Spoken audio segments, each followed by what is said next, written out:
Hello, how are you all? Hope everything's bloody excellent. That's the way. Hello to Sunshine with the Devil's Lettuce. How are you all? Whoa. Jeez. Yeah, here you go, Sunshine. 4 nugs. Hope everything's good. Oh. Nope. I'm still trying to get this on a different device so I can watch the chat at the same time. So it's pretty hard. So I'm shuffling around. It seems to be organized, which is good.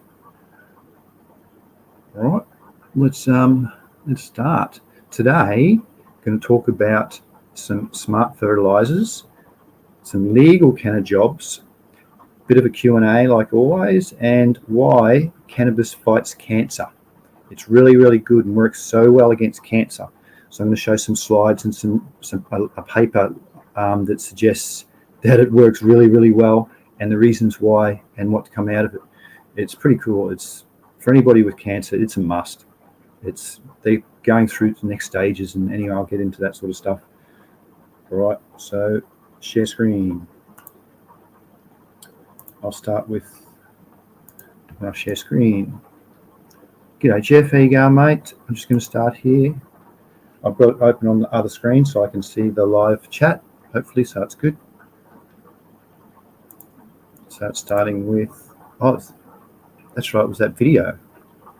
I can just show the video for the main thing. Oh, here's a funny thing to start, which is pretty cool. It's always good to start with something funny. This is Bill Murray. He says, I find it quite ironic that the most dangerous thing about weed is getting caught with it. Pretty funny, that, isn't it? And this is, I think that's Confucius, but do not correct a fool or he will hate you. Correct a wise man and he will appreciate you. I thought, oh, that's pretty good. That's why these day and age people are different. And it's on to the cannabis legalization in Australia. Look at that. Who would have blimmin' thought? I'm going to show us, but that's still a trial process that they're going through at the moment in Australia to somewhat get the thing happening. How you going, Montana? All right, I'm going to share some slides. So that was the video that I thought was the right one, but I'll just get back into it. So, yes, Australia is going to be legal soon. So I had a bit of the Greens are going to, by the end of next year, they say that they're going to, it should be legal for the whole of Australia to grow it. From the Greens Party, good on you, Greens. Yeah, a bill to legalise cannabis in Australia would finally be introduced to Parliament. And this is the cool thing on the cancer in cannabis, how cannabinoids majorly help reduce cancer. So I'll just read here. Substantial preclinical evidence demonstrates the anti-prolific, and a few big words, that cannabinoids really work to reduce cancer cells. The cumulative body of research into the intercellular mechanisms and phenotypic effects of these compounds supports a logical jurisdictional process to large-scale phase clinical trials in certain cancer types to truly assess the efficacy of phytocannabinoids against anti-cancer agents. And this was in Trends in Plant Science 2022. And you can see down the bottom here. So blue is increased in phytocannabinoids. The phytocannabinoids are the ones produced by the plants. They call cannabinoids. They're the synthetic ones the government make that are shit, that have been banned in a few US states already. So the phytocannabinoids in the blue, they increase cell death. They'll increase tumor suppression. They'll increase all these things to do with cell death, reaction to oxygen species, and all other things. They'll increase the receptors for the cell invasion to stop that. And they'll, what's that? I don't know what that, and that's an enzyme that reduces cell damage. So what it also does for decreasing, it decreases cell proliferation, so it stops cells dividing. So if you've got cancer cells, you'll stop them dividing. Stops in the cyclin-dependent kinases and the phosphorylations. It's stops or slows angiogenesis, and that's blood vessels, so the growth of blood vessels, and they're the receptors that are attached to it. May be good for varicose veins, but this is to do with cancer. And cell invasion, it stops cell invasion through those two different pathways. So yeah, that's some really, really cool things. Cannabinoids really do, they inhibit proliferation, DNA damage, angiogenesis, and the invasion of cancer cells while increasing cell death. Brilliant, brilliant. Anyone, I've had two people in Canada when I was over there. One was his wife, and he said that he kept on giving it to her, and then she stopped and it would get worse. And then they'd get back on it and it would just stay the same, and then it would go back and get worse. So, and then another person had it with their dog, and they had similar types of results. So it's really cool. So anybody that you know of with cancer, this is yeah, a positive, massive positive just from this chart. From the right, next, oh, I should be reading same time. Sorry, it's hard. Can't see it, brother. Oh no, can't see the slide. Shit. All right. Allow. Hell. How do I get it back? I know you can. Sorry, thanks for letting me know that, Jeff. And I'm glad I looked at chat. So, oh, what a shame. That was to do with this chart, and it says you can see it now. Good on you, Jeff. And Sunshine. How you going, Grokowski? And Vin, you know, mate. Shit, this is the thing that I just explained. Sorry about that. Oh well, I'll do it again. So the blue is the increased in phytocannabinoids. So you can see here for the cell death, and it also goes through with all those processes that contribute to cell death. It helps with the slows cell invasion through these pathways. It releases the enzyme that slows DNA damage, and it suppresses tumors. So this is all to do with the cannabinoids with cancer cells. So how it works with the decrease in the cancer cells, with the red here, so it'll decrease in cell proliferation, so it'll stop your cells dividing from cancer. Nothing there. It works with these two receptors to slow down cell invasion so it doesn't spread. This is the angiogenesis, which is the blood vessels, so it stops it traveling through the blood, and it helps with the phosphorylation and the cyclin-dependent kinases to reduce the cell damage and the cell proliferation. Oh, I said that. So yeah, that was the really good thing. Thank you for bringing that to my attention. Sorry about that mistake.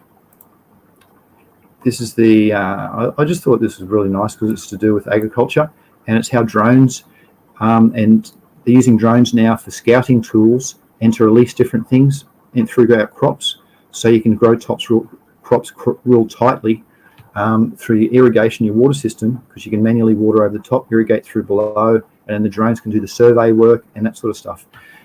Really, really good. Nice technology. What's this? Oh, free medical cannabis donated to epileptic kids in the UK. How amazing is that? In the UK, it says Italian voters are going to the polls today to choose. Oh, sorry, that's something shouldn't be there. It's just to do with this bit. Yeah, isn't that bloody excellent? The UK have realised how well it works, and then anything that excess or anything that they can somehow give back to the people, because those people, you know, they charge. It was something like the doctor was telling me for the kids to get the stuff in Australia here, their oil, it was like $1,000 a month. That's what it was when it first came out. It's nothing like that, because you can get CBD oil now over the counter, but you can't get the RSO over the counter, which is the combination with the THC in it. But anyway, this is really cool news. Good on you. Oh, and this is the sponsorship thing. If you just want to click the thing down the bottom, that's what it's for. So $5 is support, 80s for my private lectures. I've got a shitload of them. I can put you on with that. 150s for a 20-minute call and a novelty gift. 300. I made up a cool chart for some stuff, and 300s for if anyone for companies, or if you want to be helped with to go through setting up programs or setting up things. So it'll be an ongoing thing, not just a one-off program or an education thing. So that's for that. Thank you for Baker that's already done it. Appreciate it, mate. Uber, here's some jobs. So look at this. How rad's this? In Canada, Ontario, Canada, Uber now allows weed in the market. So you can place your stuff and get something to eat, then you can get your cannabis delivered legally afterwards through Uber. So that's a pretty cool job for all you folk in Canada. Hi to the BC crew. This is in entrepreneurship course, and this is to show that passionate people will succeed. So I put this in here in the job section for entrepreneurships or cannabis people, because all of you folk who are watching are right into it. So you've already got a lot of experience that money can't buy and that education can't really teach. So you've got a passion there, which I have, and this is just to prove that passion and energy are the two sides of the entrepreneurial coin. Passion is the intangible that sustains an entrepreneur through success and failures. Energy is the tangible that makes the entrepreneur drive ahead. So having the two things, really think about a future in it, some sort of future in it, because you've got a passion. It'll take you through the goods and the bads, where most people just give up because they're just so money hungry. They fail once or twice and give up. We keep trying. This is something cool. Same with cannabis-infused drinks. So you can do this, get into your kombucha and your other things. Kombucha hasn't been done yet. I haven't seen anything to do with that. There's all tea and soft drink and beer they've got now. No kombucha, people. So I know there's particular chefs out there that can do that. I like this. Look at that big ass bud. No, it's not a bud. That's a fluffy thing. So if you're pretty handy with your sewing, yeah, get into it. Or people who are into pottery, look at that. Just put a picture on the front, put it through a kiln, fire it, and bang, you probably put $20 in it. You might sell one or two a week. What's this fella doing? Oh, how's this? So cannabis jobs, friendly for accommodation, as getting interest. So if it's legal in your region, which it's very much legal in quite a lot of regions now, you can start and do cannabis tourism, and you can do cannabis accommodations. So that's pretty cool. Because it's legal quite a lot of places. Actually, here's a legal map of the world at the moment. Oh, not at the moment, 2022. So the dark green is legal for recreational use. So the dark green, you can see up there in Canada, Alaska. Actually, it was when I was in Alaska, I was in 2014, I was living right up there in North Canada, and that's when it went legal, and I was so stoked in Alaska, because I was going to Alaska a bit. So yeah, it's pretty much North America's taken care of. And where's Uruguay? Uruguay's supposed to be there. Oh, and there's a lot of places for medicinal use. It's getting recognised in all of Europe, India, Australia, South America, and there's still quite a lot of unknowns. But look at that map. It's pretty much recognised. It's everywhere. A lot of dark green. It's really cool. It'll be dark green everywhere. New Zealand soon, maybe Australia by the end of next year. Go back to this one. So this is a chart that shows how by legalizing it, it reduced the amount of street weed sales. So down the bottom on the X, it shows the years legal stores have been open for, and then up here on the Y, it's the percent of sales captured by legal stores. So you can see Alaska, Origin, and Colorado, they've been open for a while, and it's just full on happened. So the trend has gone upwards to say that the street weed has been reduced in sales. So this is a positive thing just for legalization. Government, they don't know how to do it because they're still stuffing around with all the politics. How will we make money out of this cash cow? Yeah, just get on with it, mate. If you want to, it's all about health and about the people. No, it's about the money. Anyway, Ohio medical cannabis sales hit 1 billion with a B for billion milestone. State data shows. Wow. Ohio medical cannabis sales hit 1 billion. Yes. And they've legalized it as well. So see, Australia, you don't have to friggin' just reap the rewards. Legalize it as well so people know more about it. They know what they're getting. They know what the outcome, more jobs can be created, etc., etc. More often referred to, this is a bit of, these strains are referred to as strains when they should be cultivars. I even do it too. So this was just in a clip it, and I thought I'd just include it too, because I do it often. I refer to as strains because I just can't help it, but they're actually called cultivars because that's just a cannabis-derived term, strains, and that's not what they actually mean, but we understand it. I hope top chat. Oh no, I hope I haven't missed something. All right. Oh, and here we go. And now we're into the smart fertilizers. So bio-release smart fertilizers is a new category of slow-release fertilizers. Molecules designed so that nutrient release is governed by organic acids secreted by plants and microbes. The fertilizer effectively acts as a store from when the crops can extract nutrients as when they are needed. They mimic the natural forms of nutrients in soils. Nutrient release is under control of the plant itself. This is just this is the future, because this way you don't pollute the environment, and the plant asks what it wants when it wants. It's brilliant. Why can't I go to the next slide? That's the end of the slide. Oh, here you go, American one. All right, so I'll continue with the slides. Which one? I think it was this one. Yep, cool. So some of the materials that go into it, these are the raw materials. This is a coating they can coat them with.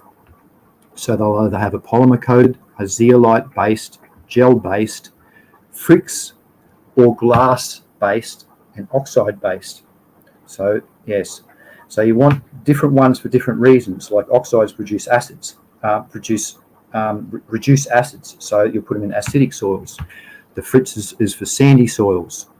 The zeolite is for non-commercial crops, which is really good. Anyway, I get on with it. So the novel methods for doing it are conventional micronutrient products sometimes lead to a loss of money and unnecessary buildup of metals in the soils. So this is a way to reduce the metals as well.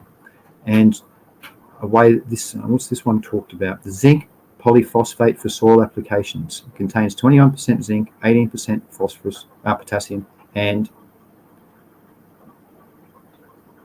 no, that's phosphorus, sorry. 18% phosphorus and 9% nitrogen. Jesus. I'm just getting confused because I'm trying to summarize in my head what this actually says so I can tell you without reading.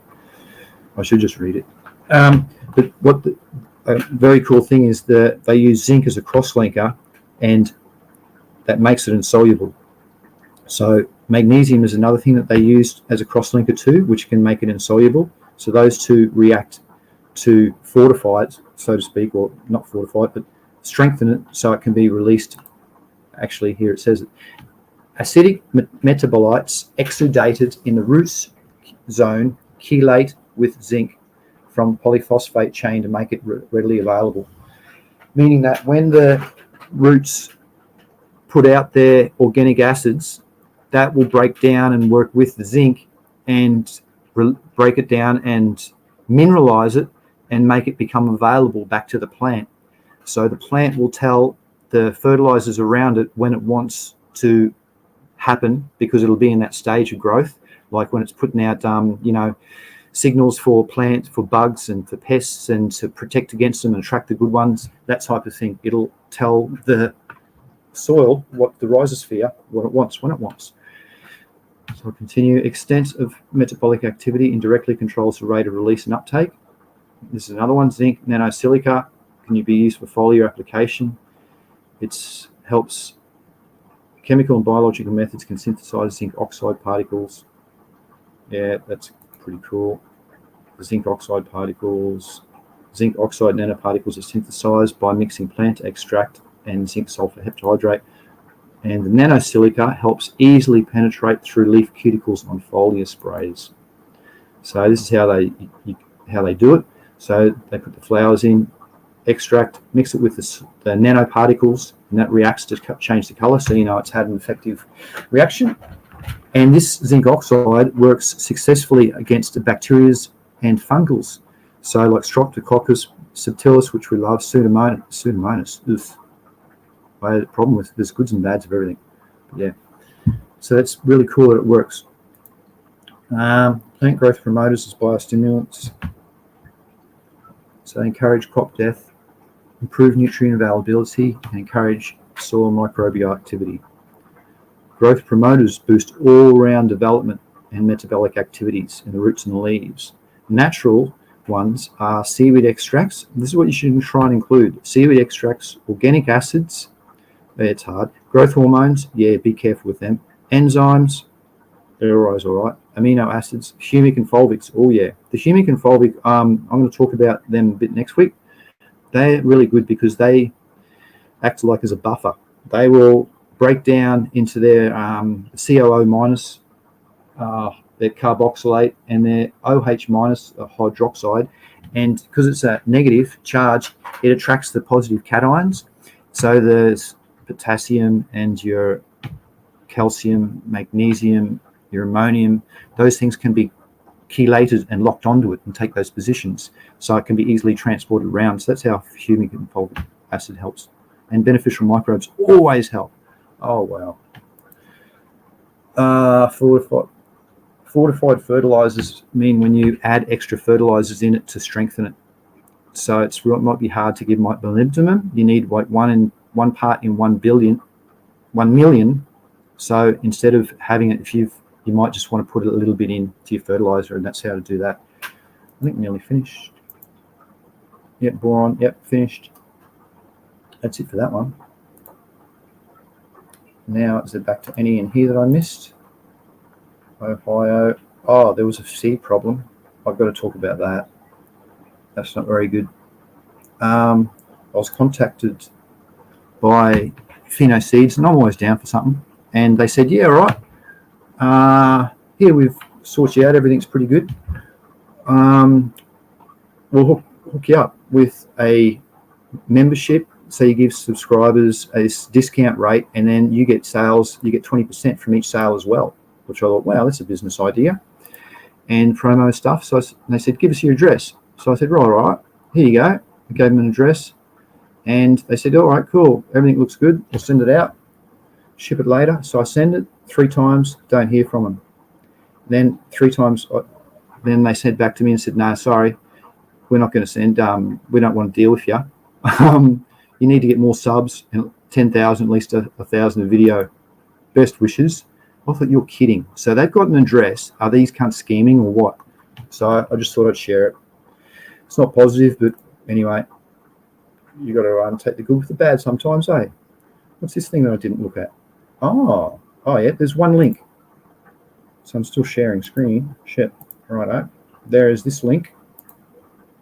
That's some stuff you can do around home for some fertilizers. So I thought, all right, that's not too bad. So bananas, you can plant under them. They give you heaps of potassium. Add some K plus to your substrate. Not for coffee grinds. Coffee grinds are too acidic. Don't muck around with them. Powdered milk suggests you good sources. Calcium. Potatoes, so you can boil potatoes, and the remnants of that are a good micronutrient source. Yes, they are. Heaps of carbohydrates, starches and stuff like that you get from them. Eggshells, that's very slow release, so you've got to crush them full on. Epsom salts, yeah, high in magnesium. They give 10% magnesium. That's the breakdown of them. Another cool thing is rice water. If you're struggling, you watch the set of when you get rid of the starches off your rice water, the first bits contain a high amounts of stuff in it. So it's something cool too. All right. Hey, there we go. Stop sharing is the button I'm wanting. Where's that button? There, it's down the bottom. So, all right, I'm just going to put the invite thing in and see if there's anybody who wants to join. And I'll just go up and see if there's any questions. Does anybody have any questions? All right, add that to the, you want to look at that one a bit better. So, yes, how you going for Nugs? Jeff, Sunshine, Montana, Vin, Drive-Through Smoker, American One, yes, Main Green, how you going?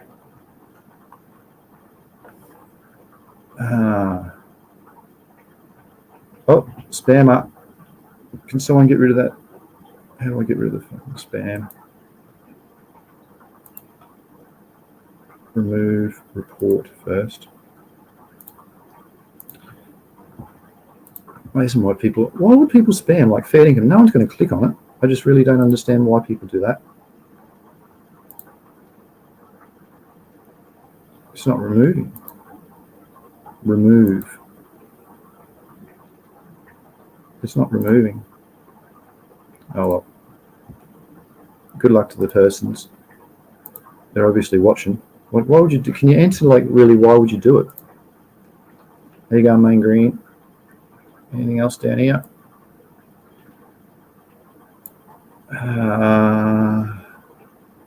Thought I saw something about silica. Jeff, what's the best way of feeding silica? CC. My thing's coming up with internet problems, it's saying. Yeah, you've made it. CC boobs are here. All right. All right, Flora Nugs, add moderator. Who else wants to be moderator? Main green is cool, moderator. Jeff, moderator. Now who else? Teo, moderator. There you go. These guys can help me out, please. Koski, you can be moderator. I don't know Montana. Vin, there you go. Look after it. You can help out too, please. Silica was a question. What was the? I should highlight it. There you go. What's the best way of feeding silica? Well, silica raises your pH, so you've got to be careful. What's the best way of feeding it? Well, what's the best way of getting it into your plants? In your feed program, or if you're having problems with droopy plants and you've got a high amount of fan on it, that means the cell walls, you could have a calcium deficiency. You can tell that from looking at the start of the new shoots will have a twisting and a slight problem with them that won't show in the old shoots. That's your calcium. I'll try and find something for you on silicon bionutrients. All right, I'm going to have a quick squiz for you on. I'm sure I have something on for silica in here for you. Soil science. I'll go into that one. Micronutrients. Silica is a micronutrient. So I'll share my screen because I found the section. Hey Stoney, how's it going, mates? I'm just talking about what's the best way of getting silica into your plants. Jeff wanted to know. So I'm going to look into my section here on silica under soil fertilizers. Fortified. Oh shit, eh? No. This one. So it's in here somewhere. So I'm going to go through all these ones very fast and I'm going to skim through to silica. All right. Zinc, iron. Uh-oh. Oh, that's because silica isn't, I think it's one of your universal ones now. They've changed it. That's right.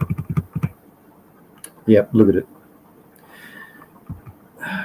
So I have to go back. They've restructured around the categories for your micros and your macros, and your zinc is in a section now.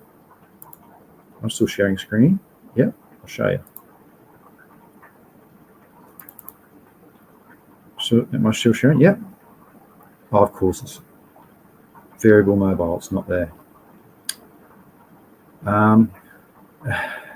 Sort of going backwards here. I'm trying to make points and I can't prove them. Shit. All right, just get back into it.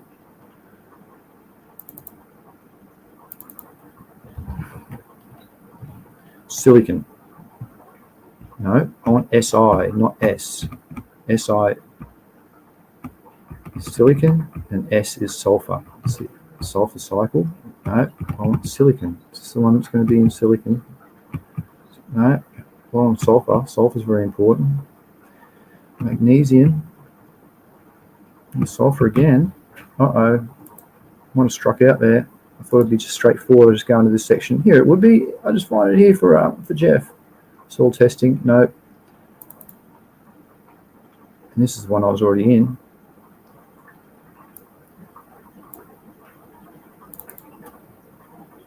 And I'm going to go backwards here. There it is. Effects of silicon on rice. Hey. Recommendations. Well, this is an experiment that was done by giving the rice extra silicon, and that shows that it reached a level. So the yield what you want is out this bit. So they increased it, kept increasing, and the yield kept increasing. That's pretty interesting. See, it's hard to know their feed program.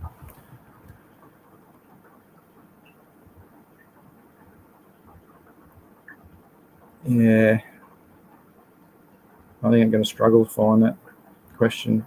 Any things to back up what I'm saying anyway. Yeah, all right, I'm going to stop looking. Stop share. Back to the screen. Sorry, Jeff. What was the question? What's the best way of feeding silica to your plants? All right, well, silica comes in langbenonite. If you're not going to use it from synthetics, that's how I get my source. I've also got synthetic silica for emergencies or for foliars. In the feed program, it goes to langbenonite. I don't know what else to suggest, mate. You have made it. Sunshine, how long it takes to dechlorinate water using airstone? Great question. For us in Australia, we're very lucky. You can leave the chlorinated water overnight, and it'll all a 10-litre bucket will evaporate overnight. Where you've got chloramine for you fellas in North America, sorry guys, that's it's got a triple bond on it, and it takes ages. It takes ages to get out of the water. So it's not good for beneficials and stuff like that, because it's just going to long-term kill it. Yeah, how long does it take to get out of the water? To be honest, I'd have to do a test to know that honestly, but it's overnight. It goes really fast. I used to have aquariums, and that's what they used to say with the aquarium water in Australia, and I used to use reverse osmosis water. What was another thing I was going to talk about? Oh, that's right. Remember, I was also going to talk about. I'm going to show something different. Let's talk about. And I should answer the questions first. Sorry about that, guys. So going off of mine. Going to dinner. Wish this was 3 hours later. Cheers, mate. Perhaps next show I can jump on. Yeah, Flora Nugs. You sure can. I'll put the link out, I think. No one's clicked the link. Oh, what does that didn't work? There, now it might have worked. All right, just still scrolling down the thingo. See Flora Nugs. He's already gone. Stony. Yes, 8 hours or 12 hours overnight. How can you do a test? You can do with bacteria growth. So if you're testing, maybe we can test milk. No, it'd have to be a weak dose because there's heaps of bacteria in milk. So you put a few drops, put a couple of drops in. If you've got any Petri dishes, do a few control tests, and you can do at different amounts that have been left out, and then put a few drops of milk in and see if it grows, see how fast it grows into a little Petri dish or a little Tupperware container or something along those lines that's sterile, and then that'll tell you how if the chlorine's in there, because the chlorine kills all the bacteria to certain amounts once it's up there. Very good. Me Coot says add humate compost into the tap water, helps remove chlorines. Yes, that's right, because it helps break the bonds. Yeah, the chloramine bonds, humates, they actually it's not an unchelator. No, it's got to be broken first. So, I don't know about that one. The humates is a anion. It has a negative charge, and when you divide them, they have negative charges, and that's what helps attract everything. They divide into COO minus, which is a carboxylate, and they divide into a OH minus, which is a hydroxide. I've got quite a few things I'm going to show you next week for that, because that was in one of my courses, and I thought this would be snazzy just to share with everybody. Hey, can you just best dates? Thanks for putting that up. Can you mention why do you put that up? Because really no one would click on it. It just baffles me why people put the spam stuff up. Just really wonder why. Yeah, I hope it works for you. I hope it works out for you.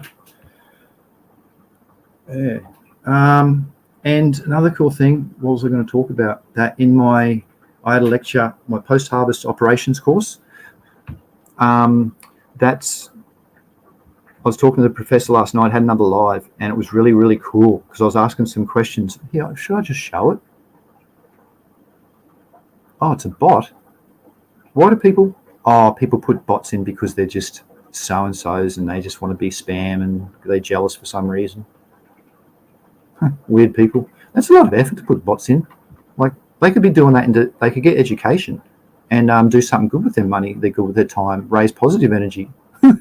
It's strange because it really doesn't help. They're not improving their lives by doing it. Does nothing to me, mate. You just press the button. Hey, Small Tubes, how's it going, mate? Hey, he's a dabber from long times. Still dabbing by the looks of it too. Elbow, cough, cough. Yeah, in this post-harvest operations course, I was talking about different ways to dry our medical cannabis, and there's a few cool ways now to try. So you can use low temperature vacuum assisted drying, or you can use microwave assisted drying. You can use radio frequency drying, or microwave assisted low temperature vacuum drying. And these ways work without raising the heat, because I says we can't raise the heat above 50 Celsius, or what's that, 140 or something, 130 F. Because ocimene is one of our lowest terps, and it's quite prevalent throughout our cultivars, and we want full spectrum, so I want it all to be good. And that's what he got back, and he said that, and I was pretty amazed, because now I'm going to look into doing a few of these other techniques, because I did the oven drying and made a good video on that and mastered it, and it works. It just bloody works. That technique that I've got, it's really good. The technology has also been patented in Germany, and they're using it in grow facilities now as well, the oven drying technique. Yeah, it's just a very low temperature, because it's all about humidity. So you've got to reduce that and not get the temperature up to start and react in volatiles off everything. But that was I was very happy with that, him answering a couple of questions. It's just good to get him from the latest information from their mouths, I suppose. So that was good. And there was another, they've released I'm into my digital devices and meters and gauges, because it's hard to guess. So by knowing with numbers, it helps. And e-tongue and e-noses, they're biosensors that you can get that are available too. And a mob makes them. And I said, well, can we get any affordable ones? And he says, oh, they're not overly affordable at the moment, but they're still available. So that's something I'm looking into too. Like, I want to get a potometer, which is a stomatal conductance meter, which it tells us about the stomata, so we can see when it's opening and closing and stuff like that. An ethylene meter would also be really good. There's quite a few things that I'd like to implement, get, so we can test and just know stuff. So then we can know which way is the best way to really approach things. Yeah, do you guys have any more questions? Because it looks like it's going to wrap up pretty quickly, I think. I'll put the link out. Anyone want to come up and ask any video questions? They're welcome. It has to be above board, because this is an above board stream. I support legality and stuff like that too. Just want to throw it in. It's always good to throw it out there, especially Australia going legal, possibly end of next year. Vote for the Greens, everybody. Woohoo! Yes. All right, well, I think the stomata sensor sounds interesting. Yes, I can show you actually. Show you. It's, I suppose I can show you. PO, I'm just going to Google it. But yeah, I've wanted it for a while. It's really, really cool. Then there's no guesswork. How do I get back to the thing I was on? And then I go share screen, invite, share. This is going to be the last bit probably, guys. Unless you got any more questions. Share screen. Yep, images of podometer. What's its function for? The podometer can measure the amount of water taken up by a leafy shoot, but cannot provide an accurate value of the amount of water transpired. But some water will still be used in photosynthesis to provide the turgor pressure. Yes, the cheapest I can get at the moment is about $600. It's a little clip thing that you clip onto the leaf, and it's just got a USB cord which goes and records all the data for you. Hey, look at that. They got an analog one that someone's made. Nice. That's probably not going to measure that's measuring root pressure. See, stomatal conductance is to do with leaf pressure. But anyway, there's one. I remember seeing that with oh no, hang on, that's doing the same thing. Anyway, don't want to confuse the situation. But yes, it does look cool, Teo. It's very good. But $670 or something, that's the cheapest I can get it for. Yeah, let's see. And how would one utilize it?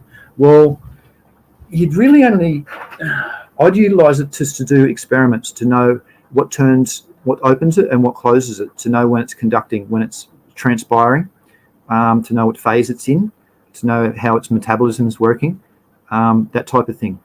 So I'd just do different tests to see what closes it. They say a high CO2 when the lights are off will open it. There's quite a few different things that they've said with the opening and the closing of the stomata, and it'd be good to test that out. And for bugs too, you don't want them when there's high bugs around, so it'd be good to close it. So for instance, if you know that, oh shit, the landlords have just sprayed some crap outside and it might be getting, it might interfere with my plants, you might want to quickly close your stomata off. So you can go, what you do is you get abscisic acid and you'll put that into the air, and then that will close them. So that's just a way to prove it and that sort of stuff. It makes sense. Monitor is in general. Yeah, just to monitor. It's more of I suppose, a research tool. I don't know how you could really utilize it permanently. Maybe in your garden just to show that everything's on point, but it's a pretty expensive tool to utilize that. There's probably some other things that could be better before that. Like a CO2 meter is one of the best things that I found was amazing. That's changed and gotten better yields and everything.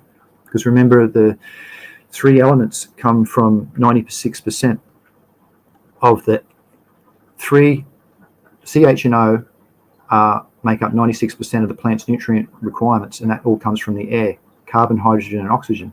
And 45% is your carbon, 45% is oxygen, 6% is your hydrogen. So if you can get more of that, and that's why the CO2 really, really helps, the CO2 meter. It helps with your soil respiration. You can get that up, and you can have organic CO2 from your microbes respiring. It's really good. Yes, thanks, Teo. Crazy people, someone. Well, I can say thanks for putting that stuff in, because now when I have a look back on the, what's that stuff called? Oh, it's a bot, so it doesn't really care. But it increases your message count, and it shows people are interacting. So if anything, the bots might help. They just stuff up a bit of the chat. Wow. So there you go, person, whoever put that in, thank you. Draw a positive out of a negative. Always got to try. All right, guys and girls. I don't have really much else to talk about. Is there anything else that you'd like to ask or discussions we can have? Because things might have to wrap up. Yes. All right. Well, thank you everybody for tuning in. And next week I'm going to talk about. Let's see what I got here as the heading. Next week is it's humic acid and terpenes are in there so far. Cool. Oh yeah.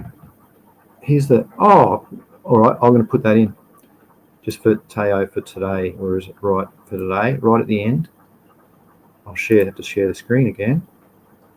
But I've just found that stomatal conductance thing that I had, just because I was talking about what I'm going to do next week. So I'm going to share the screen and show you. My screen. Oh, now, please be. It's not there. Oh, serious. Wait. Where is it? There it is.